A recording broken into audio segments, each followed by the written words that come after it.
The frost clung to every surface, as though the earth itself had frozen in place, trapped beneath a thick shroud of snow.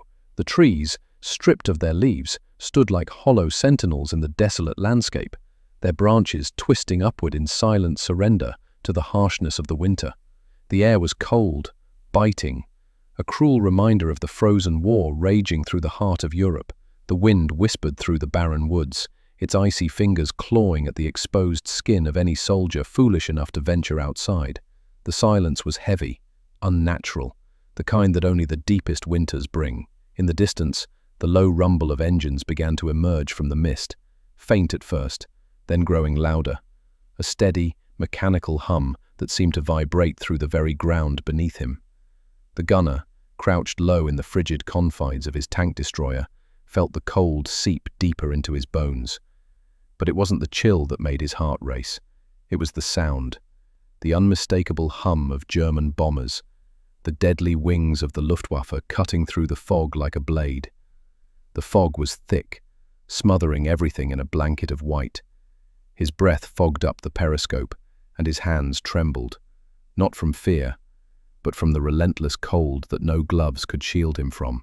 He adjusted the controls, wiping the fog from the lens with a numb hand, and peered out into the mist. Through the blur, he saw them, the planes, a tight formation, moving with ruthless precision, cutting a swath through the sky toward their target. The gunner's thoughts raced. The rules were clear. Wait for orders. Wait for confirmation before engaging the enemy. But the orders were meant for an army that was structured, that moved in sync. He had no time for synchronization. He had no time for hesitation. The threat was close, too close, and if they got past him, the Allies would lose the lifeline to Bastogne, sealing their fate. His heart beat in sync with the rumbling of the engines.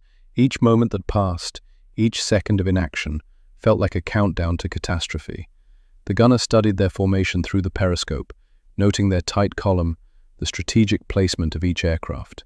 This wasn't just an attack, it was a formation of vulnerability, a chance, if only he dared take it. No one was around to give the command, no radio chatter, no sign of orders coming down the line. He was alone, suspended in this decision, frozen in time as the rumble of the engines grew louder.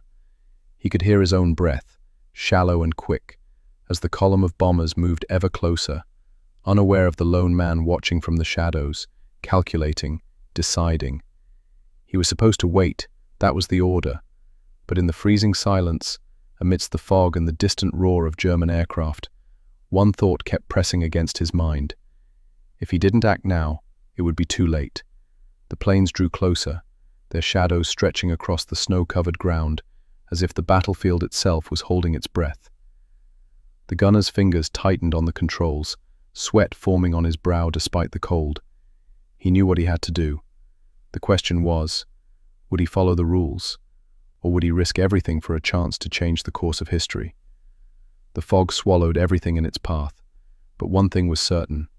The decision would be made in this moment, this quiet, frozen moment. He didn't need orders, he needed action, and as the rumble of the Luftwaffe filled the air, the gunner made his choice. No more waiting, no more hesitation, it was time to strike. If you think waiting for the right moment is the key to success, make sure to hit subscribe, or let us know why you're not subscribing in the comments below. Don't let this moment slip away. The air was thick with the weight of impending disaster. The distant rumble of the Luftwaffe aircraft echoed through the forest like a thunderstorm rolling in. The fog clung to the ground, but above, the sky was darkening with the mass of bombers, their steel bodies cutting through the mist.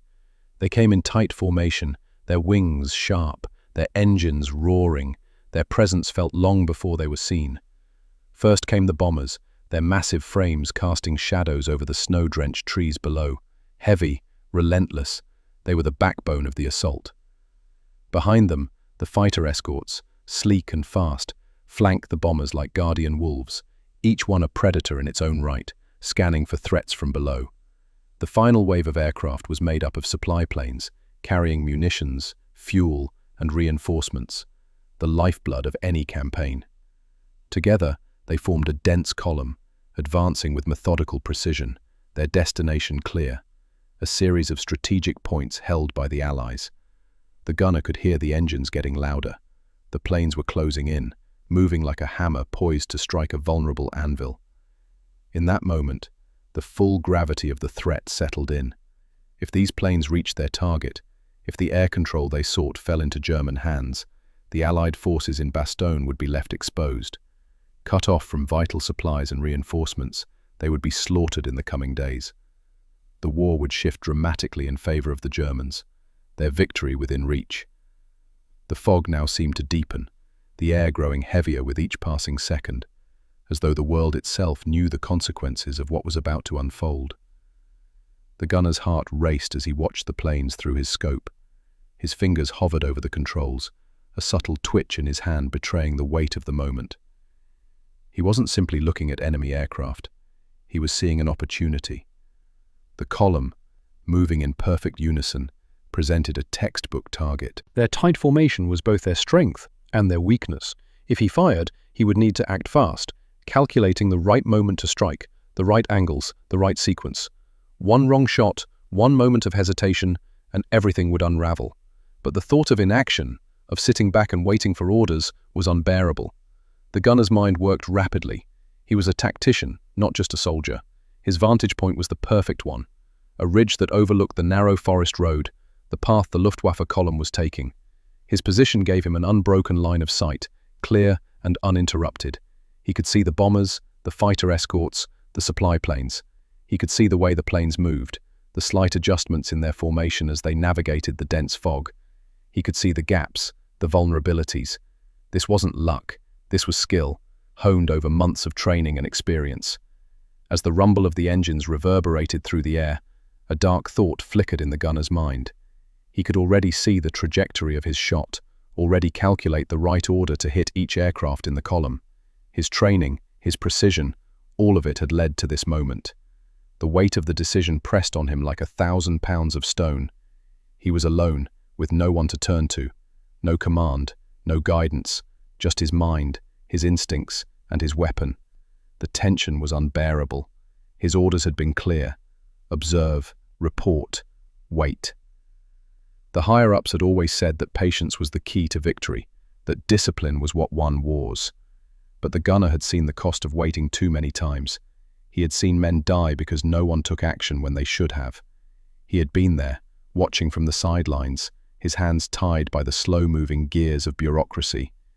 He had learned that sometimes you couldn't wait for permission. Sometimes the moment was too fleeting, too fragile. If he waited for orders, it might be too late. The planes were moving closer, their engines now deafening, the rumble like the growl of a hungry beast. He could feel the tension in his chest, the fight between his training and his instincts. The rules had been clear, but the stakes were higher than ever. He wasn't a man who acted on impulse, but in this moment, he felt something rise within him, something darker, more primal. It was the weight of responsibility, the crushing certainty that inaction would mean disaster. The decision had to be made, and it had to be made now. This is the point where decisions matter. If you're not subscribed yet, are you really keeping up with the story? Leave a comment below and tell us why you're still hesitating. The air inside the tank destroyer felt as if it were closing in on him. His breath came in ragged bursts, each inhalation sharp and cold. He could hear the commands in his head, his orders, drilled into him like iron into the bones. Wait, observe, report. But the weight of those words, the very essence of them, was now suffocating him. He wasn't some green recruit anymore. He knew the price of hesitation. He had learned the hard way in battle that waiting could cost lives, could cost everything. The fog outside swirled thick, closing off the world, and the rumble of engines only grew louder, insistent. The moment of action was slipping away with every passing second. His thoughts turned dark, racing like a torrent through his mind. Was this what they had trained him for? To sit in the cold, watching, while lives were about to be destroyed? The planes were mere yards away now, the roar of their engines deafening, as if they were preparing to swallow everything whole. Every muscle in his body tensed. He had heard it in every briefing. Follow orders, wait for the right moment. But the moment was here, now. The one that could end it all, if he acted. And yet the rules, The damn rules held him captive. The tension was unbearable, the rules that kept him in check, and yet the path ahead was so clear. It wasn't just the fog outside that blinded him. It was the weight of duty, the ancient, primal duty that had defined men since the dawn of time. The understanding of when to act, of when to break free from the chains of command, to act in the face of disaster, or to wait, paralyzed by protocol, and watch it all burn. What was the true cost of his inaction? He closed his eyes for a moment, the weight of the decision pressing down like an immovable boulder. His mind flicked back to the faces of men he had known, comrades who had paid the price for waiting, faces he'd never see again. Their blood, spilled on foreign soil, because someone hadn't acted when they should have. He had seen it before. He couldn't do it again. He wouldn't. And then the thought hit him like a thunderclap. What if I wait, and the road to Bastogne is lost? What if this moment, this chance, slips through my fingers? No more waiting. He had seen enough. The consequences of action were clear, but the consequences of inaction were far more devastating. His orders no longer mattered. The fog of war could be pierced only by the courage to break free from the chains of command. The sound of the approaching planes felt like it was vibrating through his very bones now. His eyes locked on the target. A column of bombers, sleek and deadly, moving with a calculated precision. There was a rhythm to their movements, like the steady ticking of a clock. And in that rhythm, he saw his opening. He wasn't just a soldier. He was a tactician, a mathematician in the chaos, calculating the angles, timing every move with the precision of a master marksman. The lead bomber was closest, but it wasn't the lead he aimed for. The heart of the column was not in the front, it was in the middle. The aircraft were stacked tightly, their formation a vulnerable cluster, ready to be struck. He adjusted the sight, the weight of the weapon cold in his hands. His finger hovered over the trigger. One shot, one perfect shot, and everything could change. In that brief, heart-stopping moment, time slowed.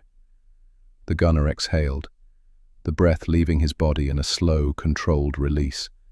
His hand tightened on the trigger, his body poised like a bowstring, ready to let loose. With a decisive pull, the shot rang out, a deafening roar in the confined space of the tank destroyer. The round streaked through the fog, its trajectory perfect. It struck the third bomber in the formation, a direct hit to its exposed flank. The explosion was immediate, blinding, sending a shockwave through the snow-laden trees. The plane erupted into a ball of fire, black smoke billowing into the air like a funeral pyre. The blast threw the formation into chaos. The planes near the hit veered off course, their sleek bodies twisting in the air, thrown off balance. The gunner didn't flinch, he didn't celebrate. His focus remained razor-sharp. The moment was not over. His fingers already moved to load the next round. The chaos around him, the flames licking the cold sky, didn't even register. His mind was already calculating the next strike. He shifted slightly, recalibrating his aim. The planes were now in disarray, but there was still more to do. He couldn't stop here. The destruction of the third bomber had created an opening. The Luftwaffe column was breaking apart, but there was still a chance they could regroup. He aimed for the sixth plane in the line, a fighter escort that was too tightly packed with its allies to maneuver. His next shot was calculated with the same precision. Another explosion erupted, sending the aircraft into a tumbling spiral. There was no time for hesitation now. He was already positioning for his next strike, his mind moving faster than the chaos unfolding before him. The power of the explosion sent a shiver through the gunner's body, but he was beyond fear. He was focused, detached from the madness that raged outside. His task was clear. The planes were too close. The road to Bastogne was too important. Another round, another strike. The seventh aircraft, an ammunition transport, was his next target. The shot rang out, and once again, the explosion tore through the sky, the fuel tank igniting on impact, flames reaching into the air like a fiery hand reaching for the heavens. The air around him was thick with smoke, the acrid smell of burning fuel stinging his nostrils. But still, his eyes remained steady. His hands moved with practiced ease. There was no time for relief. There was no time for second thoughts. Each strike was methodical, precise. He wasn't just destroying planes.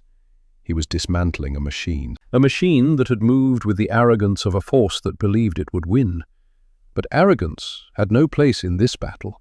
Precision and calculation were the weapons that would win the day. How many times have you hesitated in life, waiting for the right moment? Don't wait now. Subscribe, and let us know why you're holding back in the comments. The gunner's hand was steady, his breath shallow. Time, for a moment, seemed to stretch and contract. The seconds both endless and immediate. He could hear the roar of the approaching Luftwaffe planes, their engines a deep hum that rattled the inside of his skull. The fog outside had turned into a wall of mist, making the world feel narrow, confined, as if the very air itself was holding its breath. His eyes were locked onto the lead bomber, its dark silhouette cutting through the haze, massive and powerful, like a beast in the sky. This was the moment, his chance to alter the course of the battle, to change history. The cold metal of the tank destroyer felt like ice beneath his fingertips, his muscles tensed, his mind sharp as a blade, calculating, anticipating. He took a breath, held it, then pulled the trigger. The shot rang out with a deafening roar, a thunderous crack that shattered the stillness of the fog. For a split second, everything was perfect. His aim, his calculation, the trajectory of the round. It flew true, straight and fast, cutting through the air with surgical precision. The explosion that followed was brutal, blinding. The lead bomber erupted in a violent burst of fire and smoke, its wings torn apart as the fiery ball of destruction consumed it in an instant. The force of the blast sent shockwaves through the air, rattling the remaining planes in the column, causing them to scatter and jerk erratically as their crews scrambled to regain control. Chaos erupted. The gunner didn't blink, didn't flinch. His eyes were already moving, scanning the sky for his next target. He wasn't just a soldier now. He was a force of nature, precise and relentless, the embodiment of destruction. The explosion had caused immediate panic in the column. The Luftwaffe pilots, once confident and coordinated, now acted out of instinct. The bombers, their carefully arranged formations shattered, spiraled into disarray. Fighters flanked them, desperately trying to reorganize, but it was too late. The gunner could see it. Their perfect structure was crumbling, just as he'd predicted. The smoke from the first explosion rose like a dark pillar into the sky, enveloping everything in its path. It blocked their line of sight, confused the pilots, and created a sense of disorientation. But in the chaos, the gunner moved, his body a well-oiled machine. He repositioned, moving slightly to the left, adjusting his angle as the remaining aircraft struggled to regain order. His heart beat steadily, each thump a metronome keeping him in rhythm with the destruction unfolding below. His hands were steady, his mind clear. This wasn't a moment of rashness, this was precision, calculated with the cold efficiency of a trained tactician. He could feel the weight of each shot, each one aimed to cripple the column further, to pull apart the beast piece by piece. There was no room for error now. The next target was a fighter escort, moving too close to the bombers. He aimed carefully, calculating the distance, adjusting for wind, angle and velocity. The shot rang out again. The second explosion was no less devastating. Another fighter went down, its engines exploding in a burst of light and fire. The Luftwaffe column continued to break apart in front of him. Panic swept through the ranks of the German pilots, their coordinated attack now nothing more than a desperate scramble for survival. The gunner had done what no one else dared. He had shattered their formation, disrupted their strategy. The once pristine column was now a scene of complete chaos, a mass of confusion and burning wreckage. But the gunner wasn't done.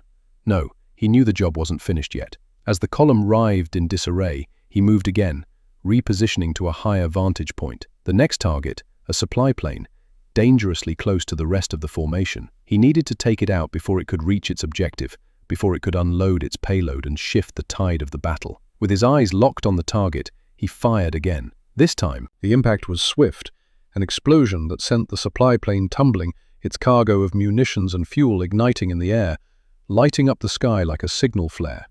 The sound of the explosion was deafening, drowning out all else. The gunner's hands moved with practiced ease, reloading quickly, efficiently. Each shot he took now was calculated, precise, designed to break the back of the Luftwaffe column. The explosions continued to light up the sky, each burst of fire another blow to the enemy's plans. The German forces were reeling, their formation a broken, shattered mess. The chaos below was a stark contrast to the calm in the gunner's mind. His thoughts were sharp, clinical. He was no longer just reacting to the situation, he was dictating it. His hands, though numb from the cold, moved swiftly, loading each round with a precision that could only come from hours of practice, years of training.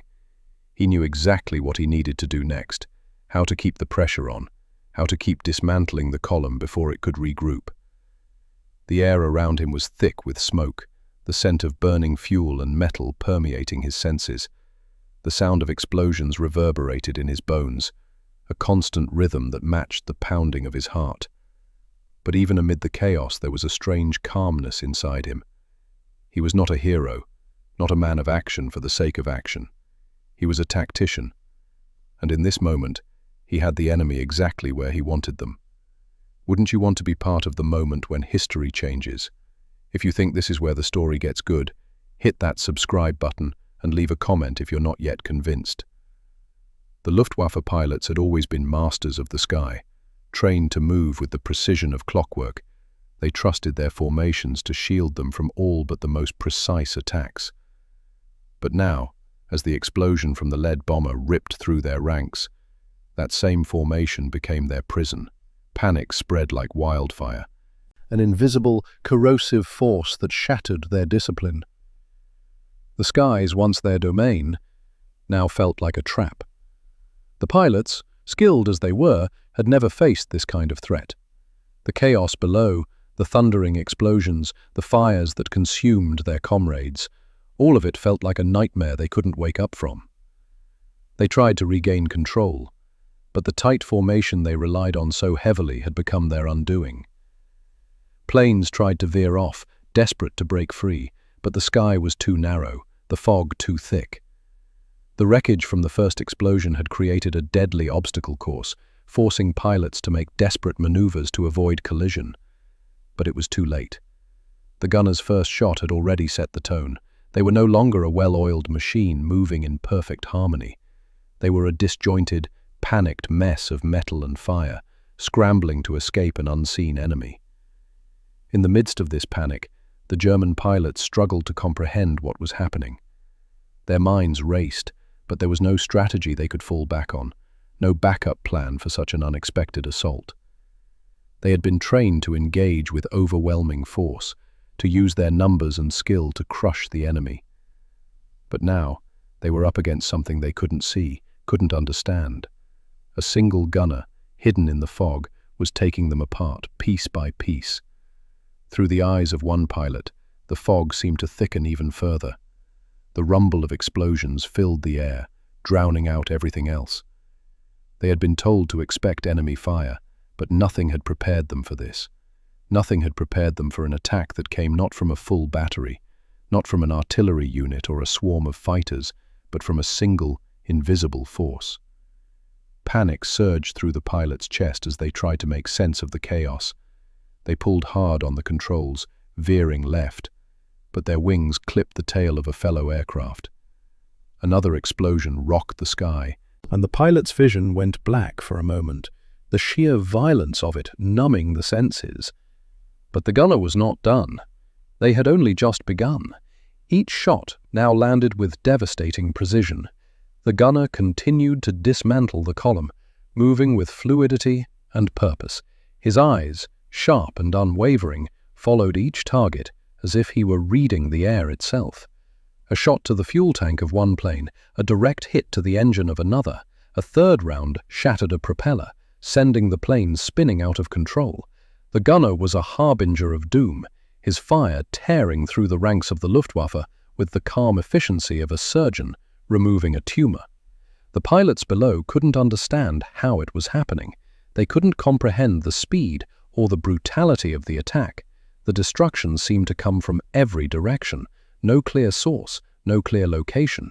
They couldn't fight back. They couldn't pinpoint the gunner, couldn't find the enemy. They were fighting against something they couldn't even see. The fear began to eat away at their resolve. The realization set in. They were losing, not to a superior force, but to one man who had found a way to exploit their greatest strength, turning it against them. One by one, the planes fell. The sky was littered with smoke, the trails of burning wreckage cutting through the fog like fiery arrows. The gunner's impact was undeniable. Each plane he took out, each calculated strike, was another blow to the Luftwaffe's strategy, another piece of their might, shattered. But there was something more now. The gunner was no longer just a lone figure in the fog, no longer just a soldier carrying out orders, following protocol. He had become something greater, something more formidable than a single gunner. He had become the embodiment of overwhelming force, a force of nature that no one had expected, that no one could anticipate. It was as though the very air had shifted, and the battlefield had transformed around him. Every plane that fell, every explosion that rocked the sky felt like an omen. The gunner was rewriting the rules of warfare, showing that sometimes the greatest force doesn't come in numbers, but in precision, in the ability to act when others are paralyzed by hesitation. The Luftwaffe had trained for everything, except for this. And now, in their confusion, in their panic, they realized they had been beaten by a single man. The chaos below was overwhelming. The sound of engines, once organized and commanding, now filled the air with desperation. The cries of confusion echoed through the columns. The once proud Luftwaffe pilots, skilled in their craft, were now nothing more than passengers in their own aircraft, helpless in the face of an enemy they could neither see nor defeat. It's getting intense, isn't it? If you're still on the fence about subscribing, tell us why in the comments below. Make your voice heard. The fog had swallowed everything. What was once a dense formation of planes now lay scattered across the sky and ground, the remnants of the Luftwaffe's might reduced to twisted metal and smoke. The air was thick with the acrid scent of burning fuel and the sharp metallic sting of shrapnel that had been sent flying into the snow-covered earth. It was as though the battlefield itself had been torn apart and then, for a brief moment, held its breath in stunned silence. The gunner lowered his rifle, the weight of his actions pressing down on him. His hands trembled, not from fear or uncertainty, but from the sheer magnitude of what had just transpired. Below him, the chaos had finally begun to settle. The fires still raged, casting a flickering, ghostly light across the wreckage. The sky was streaked with black smoke, where once there had been the roar of a well-coordinated Luftwaffe assault. Now there was nothing but the disarray of scattered planes and the distant cries of men stranded, cut off from the fight. The gunner's crew sat frozen, watching the destruction unfold. They were still, as if they couldn't fully comprehend what they had just witnessed. The realization slowly began to sink in, like a cold tide creeping in at night. They hadn't been part of a massive operation. They hadn't joined a battalion, a legion of tanks or soldiers. No, they had been part of a singular force. A lone gunner who had altered the course of the battle with nothing more than calculation, skill, and a decision to act when the rules of engagement had failed them. There were no celebratory words, no cheer. The air was thick with the weight of what they had done. They were still processing it, the fact that they had become the edge of a knife, cutting through the heart of an enemy column with precision. They had just shifted the balance of power. One man, one gun, against an entire force, and they had won. But victory, in this case, didn't feel like triumph. It felt like something darker, something that lingered in the pit of the stomach. The gunner had broken the rules, they all knew it, but there was no room for regret in this moment, no space to question whether they had done the right thing. The consequences of their actions, had they been wrong? Could they have acted differently? Or had the gunner been right to act? These questions would linger, unanswered. In the hours that followed, the battlefield became a ghost town of wreckage. The German planes, once so imposing, now lay in twisted heaps, their engines silent, their firepower extinguished. The ground was littered with debris, metal, rubber, and the lifeless forms of soldiers who had been on the other side. The battlefield that had been filled with life only hours ago now felt eerily still, like the calm after a storm, the kind that comes with the realization that everything has changed. The gunner's crew didn't celebrate their survival. Instead, they waited. It was inevitable. command would come. The questions would follow. They hadn't acted as part of a coordinated strike. They had acted alone, breaking protocol in the heat of battle with no official orders, no permission. And in the eyes of the military, that was a crime. It had to be. The first of the officers arrived hours later, their boots crunching on the frozen ground as they surveyed the wreckage. The question in their eyes was clear. Who had given the orders? The crew sat quietly, their faces neutral, but their minds were racing. The gunner sat still, his eyes fixed on the wreckage below, his thoughts distant. He could feel the weight of the questions that would come. He knew the consequences of disobeying orders. He had acted on instinct, on the certainty that waiting for permission would cost too many lives. But would the military see it that way? Would they understand? The interrogation came swiftly. His commanding officer, a stern figure with a thick, weathered face, pulled him aside. There were no accusations, no anger, just the quiet, unrelenting demand for an explanation. The gunner explained everything. He spoke of the fog, the approaching planes, the moment when the decision became clear. He spoke of the calculations, the shots he had taken, and how, in that instant, waiting for orders had seemed like a death sentence. The officer listened, expressionless, nodding occasionally. When the gunner finished, the officer didn't speak for a long time. Then he simply asked, "Do you understand the consequences?" The gunner nodded. He did. He had always understood the consequences of his actions. He had understood them when he pulled the trigger, when he broke the chain of command. He had understood them when the first explosion tore through the sky. There was no immediate reprimand. The military, in its cold, calculated way, had been left with no choice but to evaluate the situation. What they had done, what the gunner had done, was not normal. But there was no denying the results. The column had been destroyed. Lives had been saved. The road to Bastogne had been held. There was no denying that either. In a world of rigid protocols and unforgiving rules, the gunner had proven that sometimes action, when it is done with precision, with the clarity of purpose, can override the rigidity of the system. The weeks that followed were strange. Word of the gunner's actions spread, but it was never spoken of openly. In whispers, in mess halls, in the dark corners of barracks, men began to talk about the lone gunner who had taken out an entire Luftwaffe column. They called it a miracle. They called it madness. But no matter what they called it, they couldn't deny the results.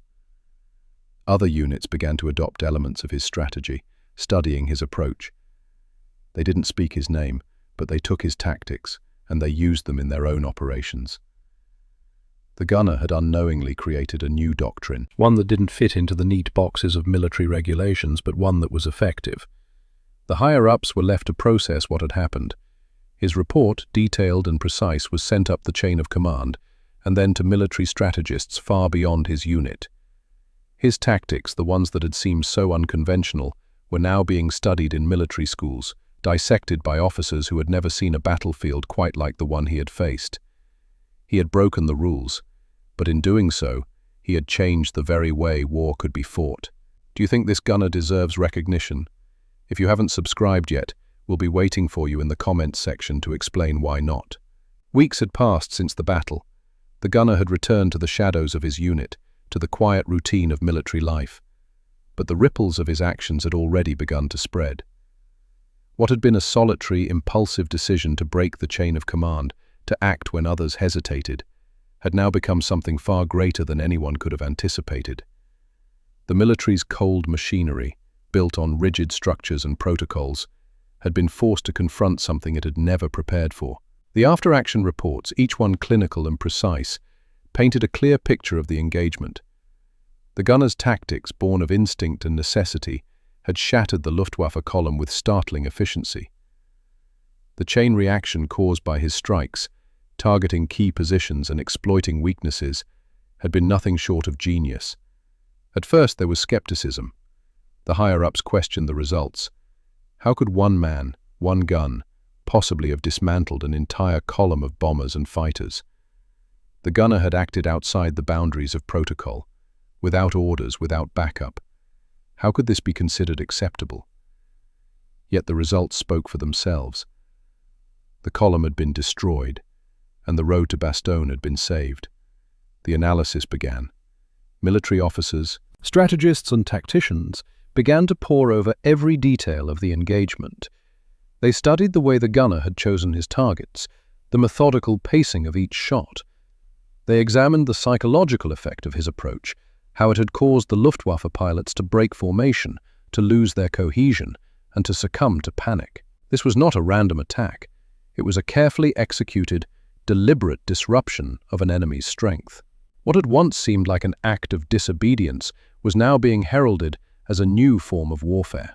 The tactics used by the gunner, disabling key targets, creating confusion, striking at the heart of the enemy's formation, were now being studied as part of official military doctrine.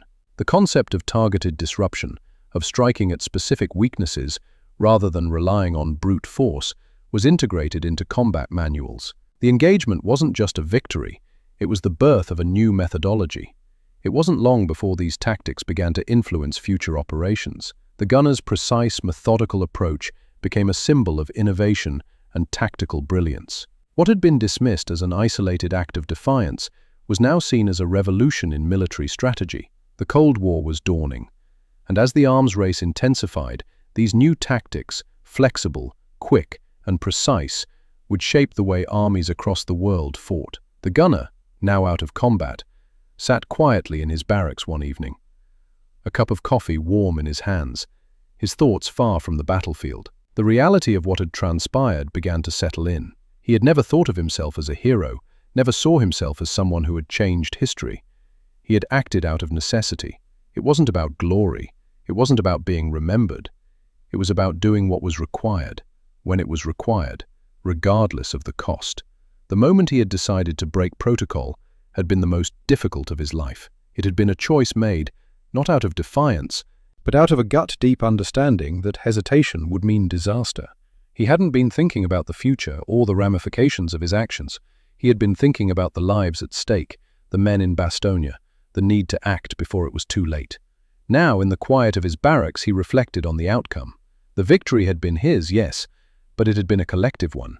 His actions had saved lives. He knew that now. He had never been motivated by the need for recognition. But now, as the events of that day began to sink in, he understood something deeper. He had made a choice, and that choice had preserved more lives than he could have ever imagined. In a way, his quiet defiance had become a turning point, not just in the battle, but in the way warfare would be waged in the years to come. But there was no parade, no medals. His reward had come not in the form of accolades, but in the knowledge that the road had been held, the soldiers had been saved. He had fulfilled his duty, and that was enough. His reflection wasn't one of glory, but of quiet fulfillment. The victory had been in the action itself, in the choice to break free from the shackles of bureaucracy and to act when it mattered most. The gunner returned home after the war, to a quiet life far from the chaos of battle. The small town he came from hadn't changed much, and neither had he. He settled into a routine, fixing tractors, working the land, and raising a family. But the war, the battle, never truly left him. It lived in his mind as a reminder of what had been possible, of what one person could achieve when the moment demanded it. The story of the gunner, the lone soldier who had taken out a Luftwaffe column with nothing more than precision and courage, spread through whispers. He never sought fame, but those who knew of his actions understood the significance. History had changed in that moment, and though it was not recorded in the official history books, it lived on in the tactical doctrine that followed. The gunner's actions had not just saved lives, they had redefined how war could be fought. If you've made it this far, you clearly care about what's been said. Don't leave without subscribing, and if you're not, tell us in the comments why not.